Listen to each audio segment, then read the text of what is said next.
ओम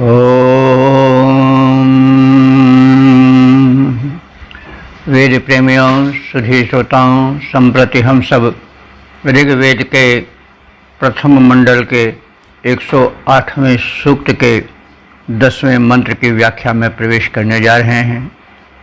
यह मंत्र त्रिष्टुप नामक छंद में निबद्ध है। मंत्र दृष्टा ऋषि हैं कुश आंगिरस और देवता हैं विश्व देवता हैं इंद्राग्नि।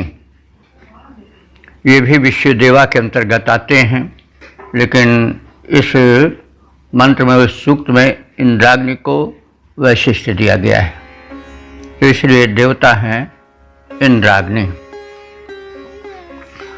और इस मंत्र का वर्ण विषय या शीर्षक है इंद्राग्नि कहीं भी हो हमारे इस सोमपान के महोत्सव में सम्मिलित हों। तो अब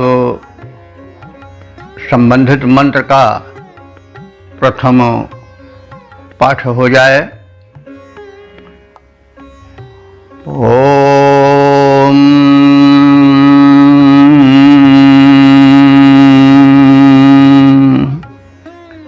यदिन्द्राग्नि परमस्यां पृथिव्यां मध्यमस्यामवस्यामुतस्थः अतः परिवृष्णावा हि यातमथा सोमस्य पिबतं सुतस्य। शब्दार्थ से परिचय प्राप्त करें। इंद्राग्नि, हे इंद्र और अग्नि देवता।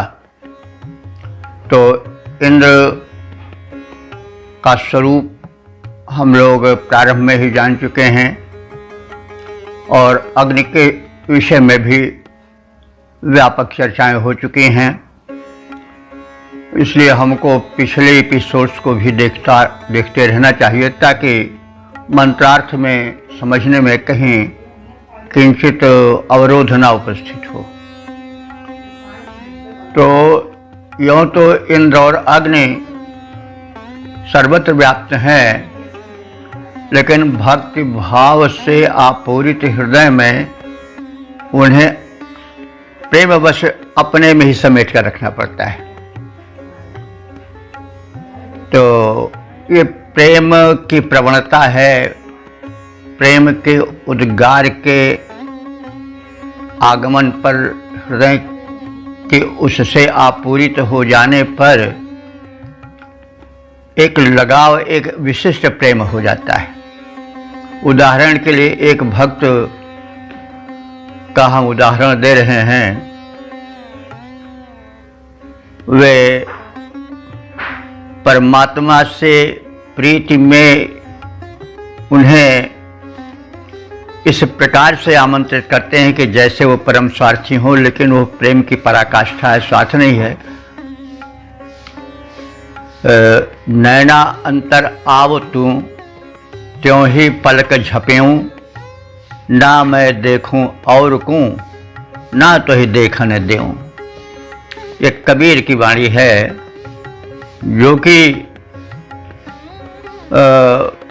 परंपरागत यज्ञ प्रधान वेद के मतलब उस ऊपरी रूप को नहीं मान रहे थे जो परंपरा चली आ रही थी, लेकिन वेद के सिद्धांतों से विलग होकर कोई जा ही नहीं सकता है।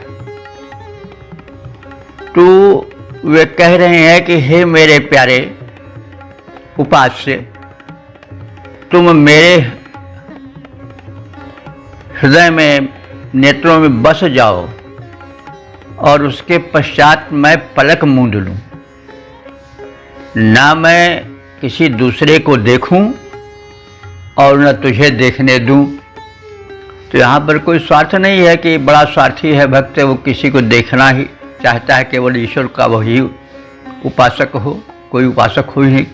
लेकिन ये ऐसी बात नहीं है, हृदय उदार है।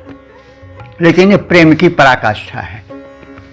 नैना अंतर आव तू और त्यों ही पलक झप्यों, ना मैं देखूं और कूं, ना तो ही देखन देऊं। तो ये प्रेम की पराकाष्ठा है। कोई स्वार्थ नहीं है कि हमारे अलावा कोई ईश्वर का भजन नहीं करे। वो तो चाहता है कि अधिक से अधिक लोग या सभी लोग उससे जुड़ें। तो वही बात इन मंत्रों में भी दिखाई पड़ेगी कि हे देवता, तुम कहीं भी हो, हमारे पास आओ जरूर।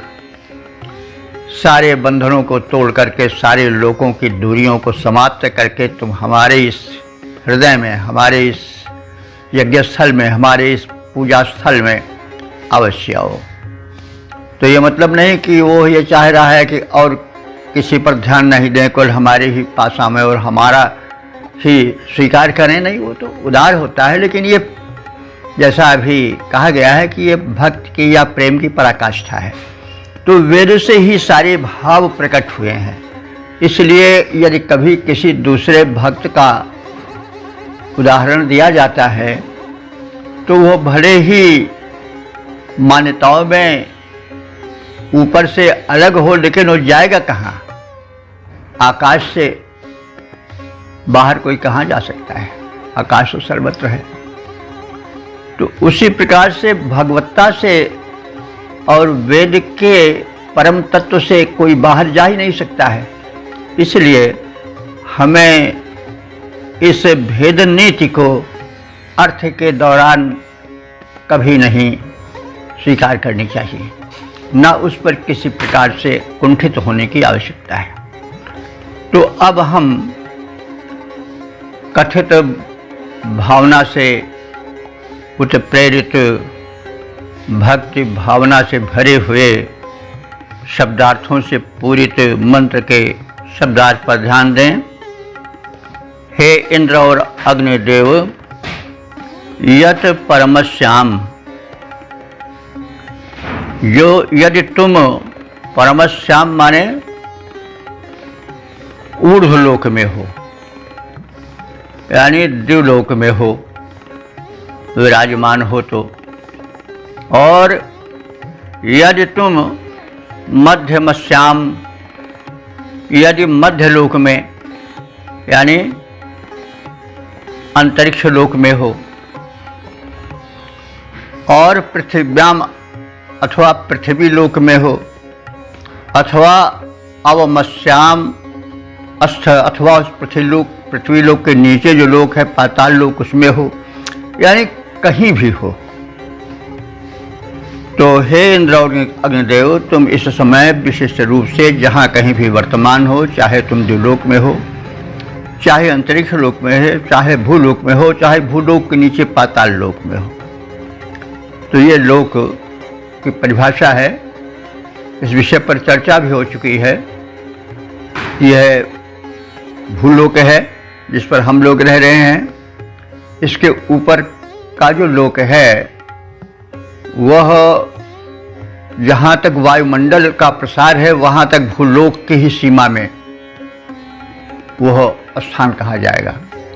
और जहाँ पर से वायु की सीमा और धरती का आकर्षण शक्ति का अंत होता दिखाई देता है, उसके ऊपर का भाग अंतरिक्ष लोक कहा जाता है।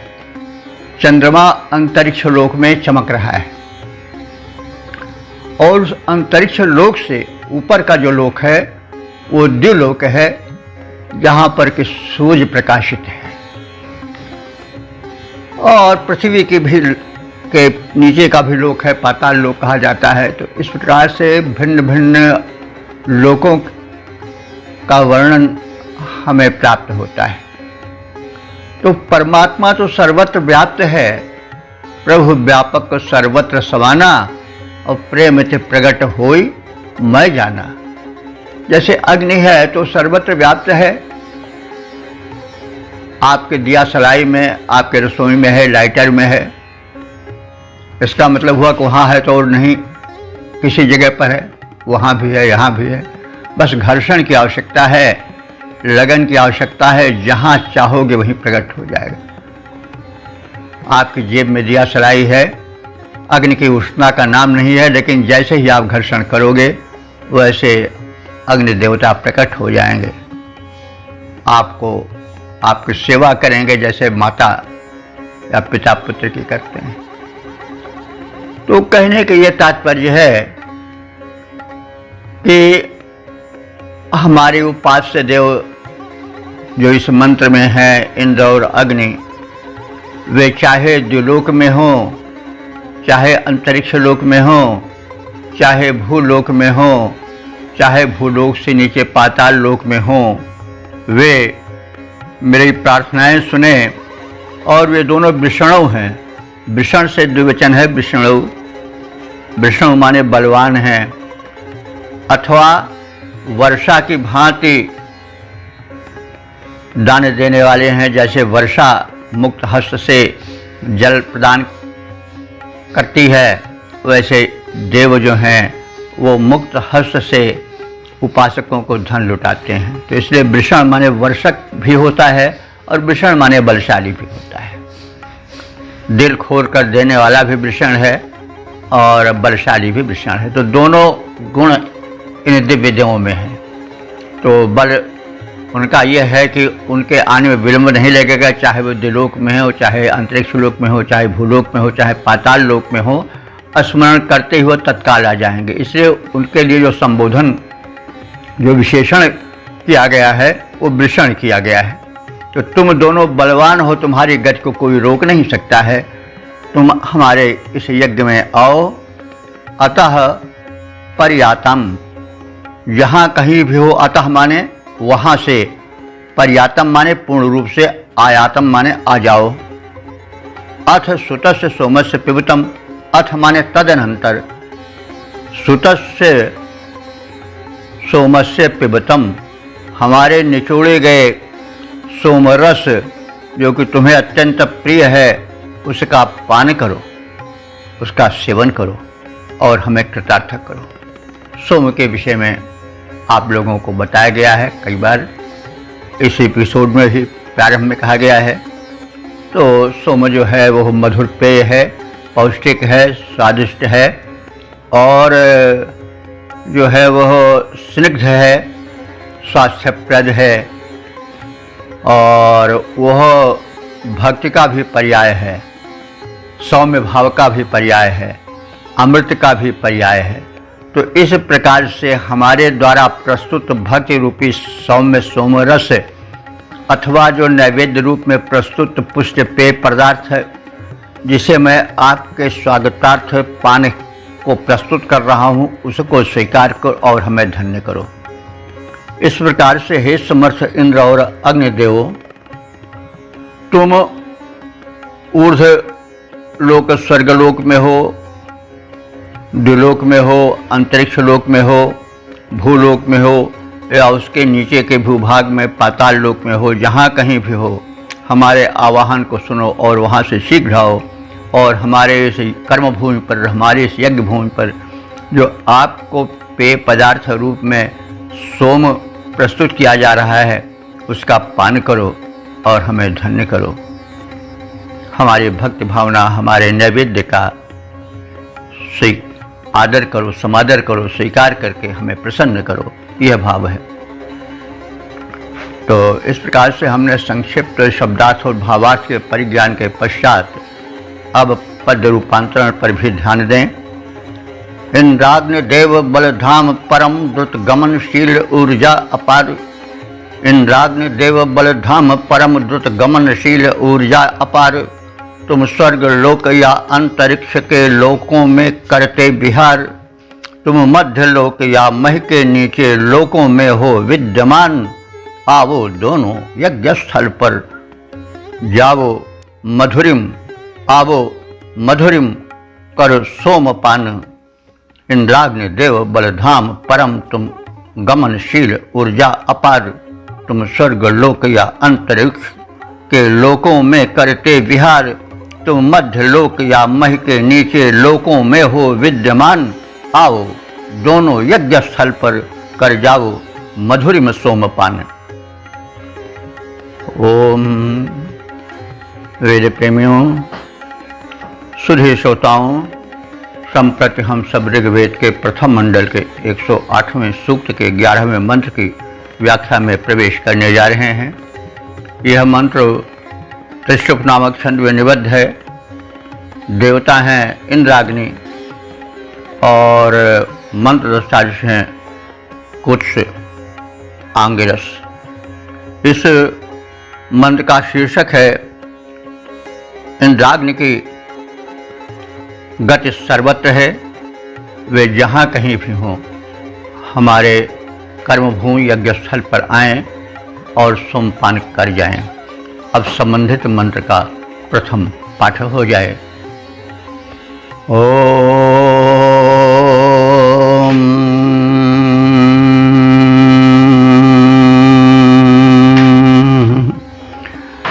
यदिन्द्राग्नि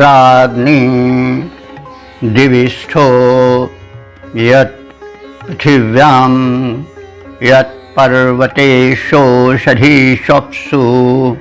अतः परिवृषणावा हियात् मथा सोमस्य पिबतं सुतस्य। शब्दार्थ से परिचय प्राप्त करें। हे इंद्राग्नि, हे पूर्व कथित इंद्र और अग्निदेव, यत दिवि, तुम चाहे द्विलोक में हो। द्विलोक के विषय में अभी पिछले मंत्र में बताया गया है। यह दिव्यलोक है अथवा स्वर्गलोक है, तो तुम चाहे दिव्यलोक में हो, द्विलोक में हो, यत पर्वतेषु, चाहे पर्वतों के उच्च भाग में हो, और औषधीषु, चाहे औषधियों में हो, वनस्पतियों में हो, अपसु अस्थः, अपसु कहते हैं जलों में, अस्थः माने टिके हो, चाहे जलों में हो यानी जलीय पदार्थों में हो। जलीय पदार्थों से अर्थ है कि जितने फलों में जल, जलीय पदार्थ में संतरे में जल होता है, अनार में जल होता है, जलीय पदार्थ है, मधुर होता है, पौष्टिक होता है, अंगूर आदि सब में ये सब जलीय पदार्थ होते हैं। तो रसधार पदार्थ हैं, रसीले पदार्थ हैं, तो अपसु के अंतर्गत वो आते हैं। इसीलिए आप शब्द जो है वो सदैव बहुवचन में प्रयुक्त होता है, क्योंकि जल के अनेक रूप हैं। वर्षा का जल, भूगर्भीय जल, और जो है पदार्थों में व्याप्त, फलों फूलों में व्याप्त रस है, वो भी जलीय पदार्थ ही है। और सबको सब अपसु के अंतर्गत आ जाते हैं। आप, इसीलिए आप शब्द यानी जलवाची शब्द बहुवचनांत होता है, सब उसका प्रथमा और द्वितीया नहीं चलता है। तो अपसु इसीलिए रसोहम अपसु कौन्तेय गीता में भी कहा गया है कि मैं अपसु रसः अस्मि, रसोहम अपसु कौन्तेय, हे कौन्तेय, हे अर्जुन, मैं जलों में रस हूँ। तो रसीय पदार्थ जो संतरे, नारंगी, मौसमी आदि में पाए जाते हैं, ये सब अपसु के अंतर्गत ही आते हैं। तो चाहे हे देव प्रवर उभय देव देवद्वय, तुम चाहे औषधियों में निवास कर रहे हो, चाहे रसीले जलीय पदार्थों में विद्यमान हो, वृषण, तुम दोनों वृषण हो। वृषण माने बलवान हो। तो बलवान विशेषण इसलिए कि बलवान को कोई रोक नहीं सकता है, ऊंचा नीचा दूर वो कुछ नहीं, इसीलिए वृषण शब्द किया गया। तुम वृषण हो, बलवान हो, और वर्षक यानी दानशील भी हो। तो दान की भावना भी तुम्हें प्रेरित करेगी। तुम्हारी शक्ति है कि कोई तुम्हें उस प्रेरित रूप को रोक नहीं पावेगा, इसलिए वृषण शब्द सार्थक है। तो तुम वृषण हो, बलवान हो, अत्यधिक बलवान हो और अत्यधिक दानशील हो। तो हे बलवान दोनों वीरों इंद्र और अग्नि, अतः माने वहाँ से आयातम, हमारे इस यज्ञ भूमि पर आ जाओ। और अथ माने तदनंतर सुतस्य सोमस्य पिबतम, जो सोमरस निचोड़ा गया है उसका पान करो। तो इस प्रकार से हे इंद्र और अग्निदेव, तुम दोनों परम बलवान हो, परम दानी हो, दान भावना से प्रेरित तुम्हारे वेग को कोई रोक नहीं सकता है। तुम दोनों इस समय चाहे द्युलोक में विद्यमान हो, चाहे भूलोक में हो, चाहे पर्वतों के उच्चस्थलीय भागों में हो, औषधियों में हो, अथवा जलीय रसीय पदार्थों रसीले पदार्थों में हो, तुम जहाँ कहीं भी हो वहाँ से हमारे द्वारा आवाहित होकर इस हमारे कर्म भूमि पर, हमारे इस यज्ञ भूमि पर आओ और हमारे द्वारा प्रस्तुत निचोड़े गए सोमरस का पान करो। तो इसका हम छद्मबद्ध रूप भी देख लें। इंद्राग्नि बड़े बलधारी हो, द्रुत गमनशील सुखकारी हो। इंद्राग्नि बड़े बलधारी हो, द्रुत गमनशील सुखकारी हो सोम रसिक सामर्थ्यवान, निज भक्तों के भयहारी हो। तुम दोनों हो द्युलोक में या हो धरा धाम पर विद्यमान, पर्वत पर हो या औषध में, अथवा जल में हो वर्तमान, हो जहाँ कहीं भी दिव्य देव, हो जहाँ कहीं भी दिव्य देव, इस यज्ञ भूमि पर आ जाओ। निष्पन्न सोम सर्वोत्तम रस, कर पान कृपा रस बरसाओ। इंद्राग्नि बड़े बलधारी हो, द्रुत गमनशील सुखकारी हो सोम रसिक सामर्थ्यवान, निज भक्तों के भयहारी हो। ओम वेद प्रेमियों, सुधी श्रोताओं, संप्रति हम सब ऋग्वेद के प्रथम मंडल के 108वें सूक्त के 12वें मंत्र की व्याख्या में प्रवेश करने जा रहे हैं। यह मंत्र तिष्टुप नामक छंद में निबद्ध है। देवता हैं इंद्राग्नि और मंत्रद्रष्टा ऋषि हैं कुत्स आंगिरस। इस मंत्र का शीर्षक है इंद्राग्नि देव जहाँ कहीं भी हों, हमारे द्वारा आवाहित सोम पानार्थ शीघ्र आए। अब संबंधित मंत्र का प्रथम पाठ हो जाए। ओम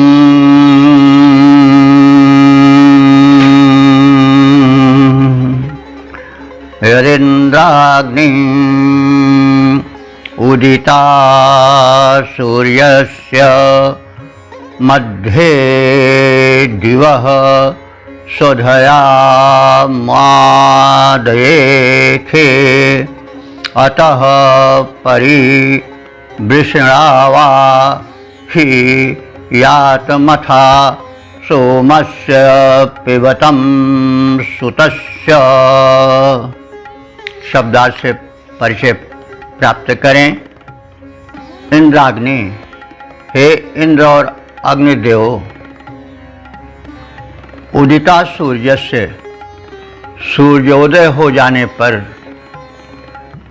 दिवा मध्य, तुम भले द्युलोक के मध्य में विराजमान हो, उस प्रकाश में प्रकाशित हो, आलोकित हो, और अपने आलोक से उस स्थल को भी आलोकित कर रहे हो। और यत स्वधा मोद से, वहाँ के अन्न से, स्वधा अन्न को भी कहते हैं और स्वधा दीप्ति को भी कहते हैं। तो तुम उस प्रदेश के दीप्ति से आनंदित हो रहे हो, अथवा वहाँ के खाद्यान्नों से, अथवा कहीं के स्वधा से, खाद्यान्नों से प्रसन्न हो रहे हो, उसका उपभोग कर रहे हो। और मोदयथे माने उससे प्रसन्न हो रहे हो, आनंद ले रहे हो। अतः माने तो भी वहाँ से, वृषणव, हे दोनों बलवान वीर देव, परिआयातम, वहाँ से हमारे इस कर्म क्षेत्र में, यज्ञ क्षेत्र में, यज्ञ भूमि पर आवाहित होकर के आ जाओ। और जो आप के लिए आपका प्रिय पेय सोम समर्पित है, तो सुतस्य सोमस्य पिबतम, उस निचोड़े हुए सोम रस का पान करो और हमें धन्य करो, हमारे मनोरथ को पूर्ण करो। आगे तो हे परम बलवान इंद्राग्नि, दोनों देव, सूर्योदय होने पर द्विलोक के मध्य में तुम विराजमान हो, अथवा अन्न सेवन कर रहे हो, उस अन्न का और वहाँ की दीप्ति का आनंद ले रहे हो, तो भी हमारे आह्वान पर तुम वहाँ से शीघ्र यहाँ आ जाओ। तुम दोनों बलवान हो, तुम्हारी गति का अवरोध कोई कर नहीं सकता है। और इस यज्ञ में आकर के निचोड़े गए हमारे सौम्य सोमरस का अथवा सौम्य भक्ति भाव का आनंद लो, सोमरस का पान करो। अब हम इसके छंदोबद्ध प्रारूप पर भी दृष्टि डाल लें। इंद्राग्नि देव बलवान बड़े, इंद्राग्नि देव बलवान बड़े हो जहाँ कहीं भी विद्यमान, आ जाओ तुम दोनों देवों, हो रहा तुम्हारा आह्वान, हो रहा तुम्हारा आह्वान। सूर्योदय का हो काल भले, सूर्योदय का हो काल भले, दिन लोक मध्य हो वर्तमान। सूर्योदय का हो काल भले, दिव लोक मध्य हो वर्तमान। ले रहे भले आनंद वहाँ, प्रिय भक्ष्य अन्न का तुम सुजान। तो भी यज्ञ स्थल पर आओ, प्रार्थित दोनों देवों महान, जो गया निचोड़ा है विधिवत, उस सोम सरस का करो पान, उस सोम सरस का करो पान। इंद्राग्नि देव बलवान बड़े हो जहाँ कहीं भी विद्यमान, आ जाओ तुम दोनों देव, हो रहा तुम्हारा आह्वान। वेद प्रेमियों, सुधी श्रोताओं, संप्रति हम सब ऋग्वेद के प्रथम मंडल के 108वें सूक्त के 13वें मंत्र की व्याख्या में प्रवेश करने जा रहे हैं। यह मंत्र त्रिष्टुप नामक छंद में निबद्ध है। देवता हैं इंद्राग्नि और मंत्र दृष्टा हैं कुछ आंगिरस। इस मंत्र का शीर्षक है, समर्थ इंद्राग्नि देव हमें मनोवांछित प्रदान करें और मित्र वरुण आदि प्रमुख देव उसका समर्थन करें। अब संबंधित मंत्र का प्रथम पाठ हो जाए। ओम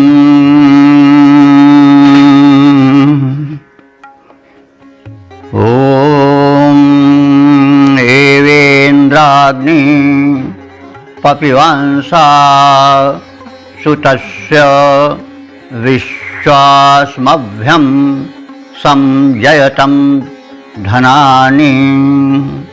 तन्नो मित्रो वरुणो मामहन्तामदितिः सिन्धुः पृथिवी उतद्योः। शब्दार्थ से और भावार्थ आदि से परिचय प्राप्त करें। इंद्राग्नि, हे पूर्व प्रार्थित इंद्र और अग्निदेव, सुतस्य एवं पपिवांसा, तुम दोनों इस निचोड़े गए सोमरस का पान करके आनंदित होकर, संतुष्ट होकर, अस्मभ्यम विश्वानि धनानि संजयतम। अस्मभ्य माने हम सब उपासकों के लिए, विश्वानि धनानि संपूर्ण धनों को, संजयतम माने जीत करके प्रदान करो। तो इसका अब मतलब थोड़ा समझें और कि धनानि है तो धनानि में धन की सभी कोटियाँ आ जाती हैं, बहुवचन है। धन से केवल हमें नोट की गड्डी या हमें धन ही न दो, बल्कि यावत धन है सब धन हमको प्रदान करो। हमें जो है हेल्थ इज वेल्थ, सबसे बड़ा धन स्वास्थ्य धन है, उसे प्रदान करो। दीर्घायु का धन प्रदान करो। हमें पुत्र धन, पृथ्वी धन, गोधन, गजधन, बाज धन, यावत धन संपदाएं हैं सब प्रदान करो। संतोष भी धन है। विचारकों ने, संतों महात्माओं ने कहा है कि जो आवे संतोष धन, सब धन धूल समान। जितने भी धन हैं वे सब धूल के बराबर हैं अगर संतोष धन आ गया तो। संतोष धन तभी धन कहाएगा जबकि हम उद्यम करें और उद्यम करने के पश्चात जो हमको मिले हम उसमें संतुष्ट हो जाएं, उसमें हम पश्चाताप न करें या कुपित न हो या कुंठित न हो। तो इस प्रकार से ऋषि ने, उपासक ने धनानि कहा है कि हमें यावत धन है उन सभी धनों को प्रदान करो और न ततः हमारी विस्तृत इच्छाओं को, जो कि मनोवांछाएं हैं, पवित्र हैं, उच्च स्थानीय हैं, उपयुक्त हैं, उनकी भी पूर्ति करो। तो हमारे इस प्रस्ताव का मित्रः वरुणः अदिति सिंधु पृथ्वी, उत माने और, देव माने आसमान और पृथ्वी, माम हंताम माने परिपूर्ण करें। यानी हमारे इस प्रस्ताव का जो मंत्र विशिष्ट में है और जो सूक्त में है, उस प्रस्ताव का अनुमोदन जो है वह मित्र देव, जो दिनाभिमानी देव हैं, दिन के कृत्यों का लेखा जोखा रखते हैं। वरुण जो निशाभिमानी देव हैं, निशा के कार्यों का लेखा जोखा रखते हैं। और जो अदिति अखंडित देव माता, दोष रहिता देव माता अदिति हैं, वे सिंधु समुद्र जो गंभीर हैं, रत्नाकर हैं, वे पृथ्वी माता, उत माने और, देव माने पिता रूप में विराजमान द्विलोक या आकाश लोक। ये मामहन काम मेरे इस मनोवांछित का, मेरे इस प्रस्ताव का अनुमोदन करें। तो इस प्रकार से हे इंद्र और अग्निदेवों, तुम समर्थ हो सोमरस पान करके हमें सब प्रकार के धनों को जीत करके, यानी दुष्टों के पास से खींच करके, जिनके पास अनावश्यक धन संचय है, जो लोगों कार्य में नहीं लग रहा है, उसको ला करके हमें प्रदान करो ताकि हम वांछित कार्य कर सकें।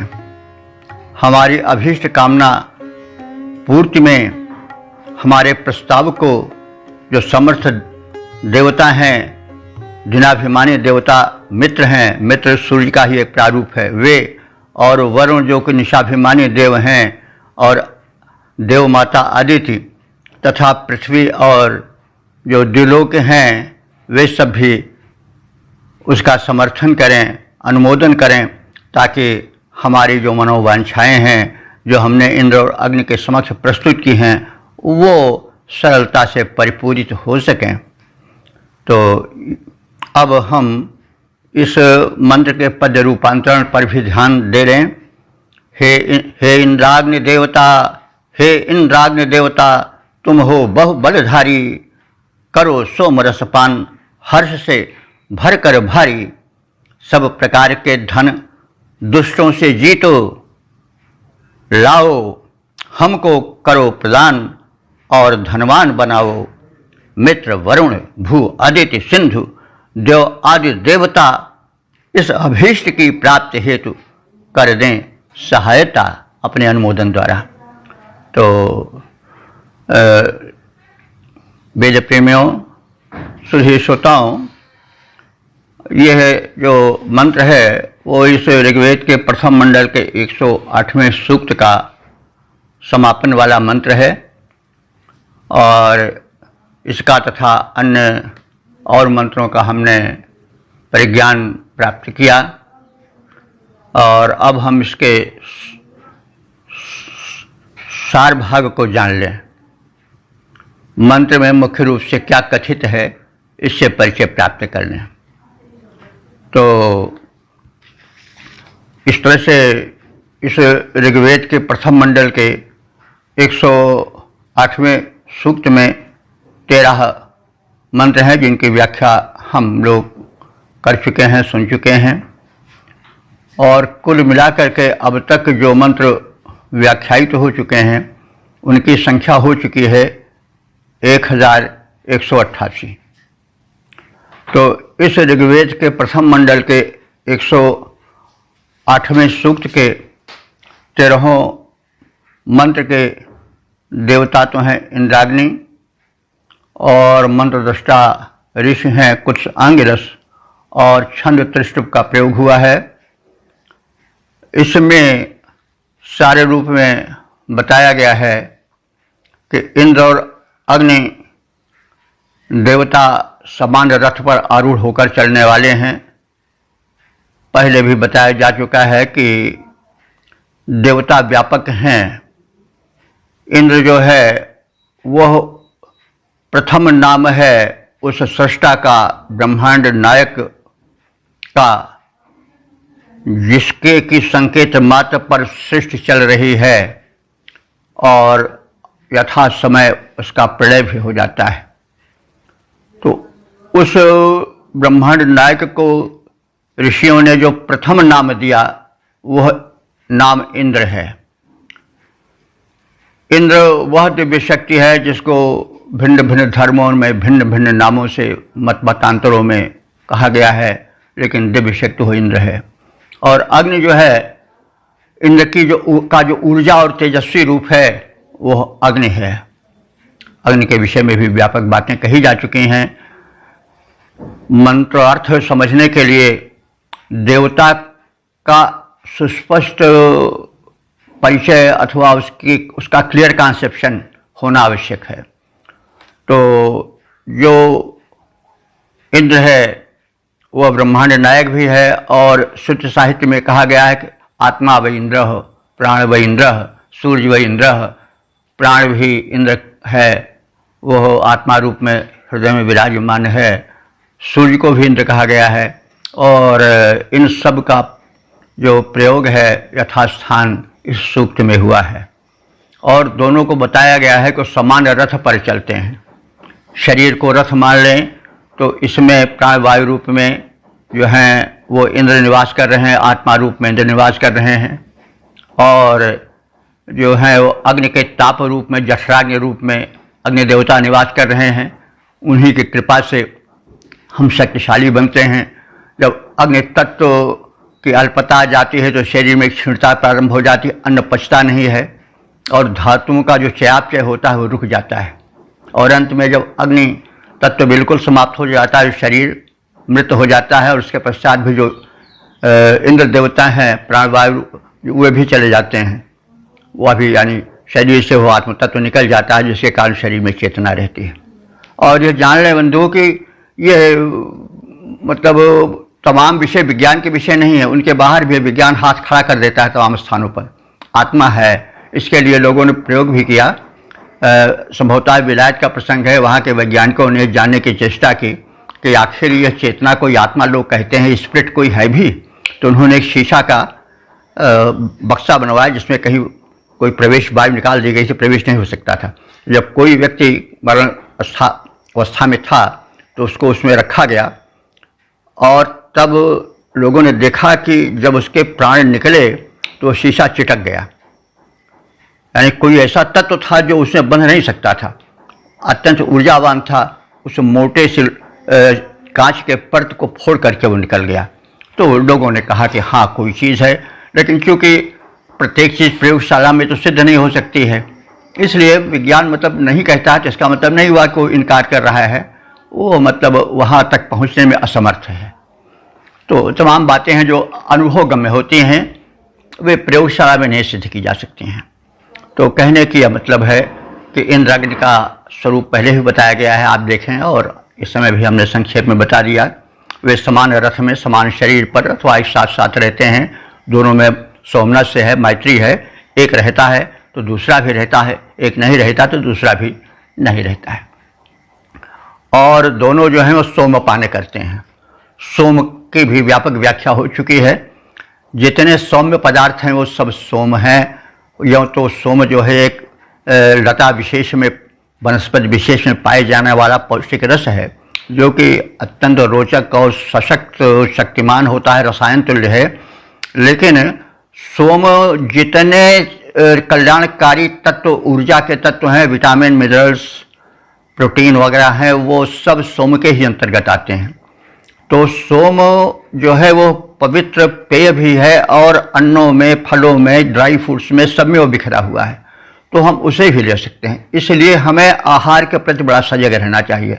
हम अपने जठराग्नि को, जैसे सामान्य अग्नि में हम आहुति डालते हैं, वैसे जठराग्नि में हम मुख के द्वारा भक्ष्य अन्न डालते हैं। तो वो पवित्र होना चाहिए, प्रिय होना चाहिए। भोजन के विषय में क्या कहा गया है कि वो रस से हो, यानी रसीला हो और स्वादिष्ट हो और उपयोगी हो। हित भूख, रित भूख, मित भूख ऐसा कहा गया। भोजन कैसा होना चाहिए, सोमपान कैसा होना चाहिए? वो हित भूख माने जो शरीर को कुछ दे सके, वैसा होना चाहिए, उससे हमको तत्व मिले कुछ। और ऋतु भूख, ऋतु के हिसाब से लेना चाहिए। जैसे सर्दी में हमको शीत पेय या खाद्य लेना चाहिए, बहुत गर्म पदार्थ नहीं लेना चाहिए, नहीं तो पित्त प्रकोप हो जाता है और स्वास्थ्य बिगड़ जाता है। तो उसे ऋतु का भी ध्यान रखना चाहिए। और मित भूख, मित माने संक्षिप्त, ये नहीं कि दिन भर उसमें डालते रहो, पेट में हवन करते रहो तरह तरह के पदार्थों का, खाद्य का, ये नहीं। मित भूख, थोड़ा खाओ। आग जितनी जल रही है उतनी ही आहूत उसमें डालो। ज़्यादा आहूत डाल दोगे तो धुआं धुआं उठेगा। तो कहने के मतलब, तो सोम की हमने व्याख्या पहले भी की है। आप लोग भी सोम से पूर्ण परिचित हो जाएं। सोम का अर्थ तमाम जैसे लोग जाने हैं और जानते भी हैं कि कोई नशीला पदार्थ था और देवता लोग और आर्य लोग उसको पीते थे और मस्त हो जाते थे। तो उसको आज के लिक्विड वगैरह से, शराब वगैरह से कुछ लोग नासमझी बस मान लेते हैं। तो ऐसा नहीं होना चाहिए। सोम वो दिव्य पेय है जो कि मनुष्य के तन मन दोनों को स्वस्थ रखता है। तो ये दोनों देव सोमरस के परम प्रेमी हैं। इसलिए लगभग सभी मंत्रों में पिबत सोमस्य पिबत, सुतस्य सोमस्य पिबत शब्द आया है। इस निचोड़े गए प्रस्तुत सोम का पान करो। तो सोम की बड़ी महत्ता है। ऋग्वेद का पूरा 9वां जो है मंडल वो सोम को ही समर्पित है। तो सोम जो ऋषि इतना ध्यान दे रहा है, वो साधारण पेय मान करके उसको उड़ा देने की आवश्यकता नहीं है। सोम का बड़ा महत्व है। तो हम स्थान स्थान पर कहते आए हैं। आप पिछले एपिसोड को भी देखें और इस प्रकार से उसको समझें, और जो एक भ्रांत धारणा फैली हुई है उसको हटावें और वेद मंत्र के प्रचार प्रसार में ध्यान दें। तो इस प्रकार से सोम पाने के लिए इंद्र और अग्नि चाहे जहाँ हो वहाँ से हमारे इस सोमपान को, हमारे इस नैवेद्य को स्वीकार करें और आवें, हमें सुख दें, हमें धन दें, हमें स्वास्थ्य दें, हमें संपन्नता दें, हमें सब प्रकार से परिपूरित करें। हम कहीं अकिंचन न रह जाएं, हम कहीं हीन दीन न रह जाएं, ऐसी कृपा करें। और हम स्वयं अपने कर्तव्य मार्ग पर आपकी कृपा से चलें। यह सब प्रार्थनाएं की गई हैं। और अंत में कहा है कि ऋषि ने कहा समापन वाले मंत्र में कि मेरी जो मनोकामनाएं हैं वो तो बड़ी विशाल हैं। हम संकोच कर रहे हैं कि ये दोनों देव सुने या न सुने, तो और ध्यान दें या ना दें, थोड़ा संदेह मन में बना है। इसलिए हम जो मित्र वरुणादि समर्थ देव हैं उनसे अनुनय विनय करते हैं कि हमारे कथित प्रस्तावों का वे अनुमोदन करें, समर्थन करें, ताकि हम अपने लक्ष्य को प्राप्ति में समर्थ हो सकें। इसलिए हमें आज भी सिफारिश की आवश्यकता पड़ती है कुछ लोगों की जो कि समर्थ होते हैं। उनसे भी हम प्रमुख अभीष्टदाता से कहते हैं कि हमारी तरफ से कह दीजिए, हमारी इस जायज़ बात का समर्थन हो जाए, ताकि, तो ये मानव स्वभाव है। तो वही चीज़ है कि इंद्र अग्नि से प्रार्थना करने के पश्चात फिर जो प्रमुख देव हैं उनसे भी कहा गया है कि जो हमारा मंतव्य है, जो हमारी मनोकामना है, जो हमारी मनोवांछा है, वो पूरित हो। इसके लिए वरुणादि मित्र, वरुणादि देव भी उसका समर्थन करें ताकि हम शीघ्र ही अपने मनोरथ को प्राप्त कर लें। तो इस प्रकार से हमने इस ऋग्वेद के प्रथम मंडल के 108वें सूक्त का परिचय प्राप्त किया। अब हम 109वें सूक्त में प्रवेश करेंगे। तब तक के लिए हम अपने वाणी को विराम देते हैं, फिर अगले एपिसोड में मिलेंगे। तब तक के लिए जय वेद भगवान की, जय हो संस्कृत की, जय हो संस्कृति की। ओम शम।